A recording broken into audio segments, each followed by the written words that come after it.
Most people have never seen these dried. Today I'm going to make you a peasant dish elevated with them. Now we need to hydrate these dried chestnuts for 24 to 48 hours. 48 hours is better. I put some whole fat milk and we'll let them soak. See you in a couple of days. Okay, now our chestnuts have soaked overnight. Now to cook our chestnuts, we'll add some butter. Butter's melted. I have some minced leeks here and some sage I chopped. And we want to sweat this with no color. I'm going to season it with a little bit of salt, a little pepper. I have a half a stick of cinnamon, just a little bit for this, and 2 whole cloves, very strong. Now, I want to sweat it, so I'm putting a lid on it. I wish you could smell this. Now, chestnuts and their soaking milk, look at that. It looks like caramel. It smells caramely as well.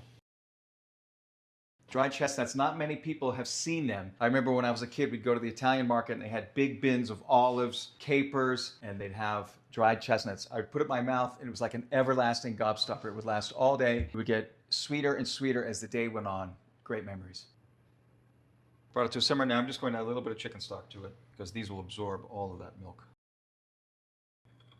It's been cooking for about an hour. These are getting tender. I'm going to taste it for seasoning.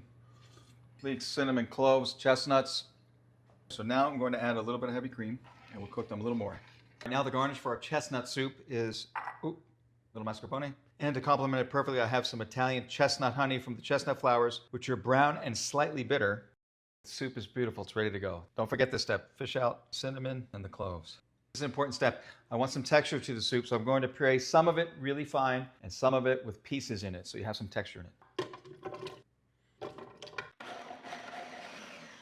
Pureed it a little bit. It has some texture. You want it elegant yet rustic in texture. And now for the fine puree. It's pureed and silky, but it's a little too thick, so I'm going to adjust it with a little chicken stock.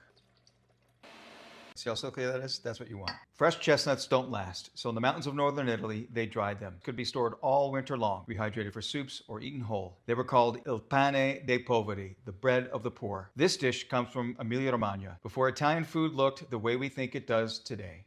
Here we have our zuppa di castagna, dried chestnut soup. Look at this. I have a quenelle of chestnut honey mascarpone, a little fried sage leaves, beautiful extra virgin olive oil on top. Let's give it a try. Oh my God, this is my favorite wintertime soups of all time. The dried chestnuts have so much depth of flavor. Nutty, smoky, the leeks, the sage, the cinnamon, the cloves, the chestnut honey is slightly bitter from the chestnut flowers. Crispy sage leaves. This is a showstopper. Oh my God. I hope you make this for your family and friends. Feed people well, love each other deeply. The world needs more of that.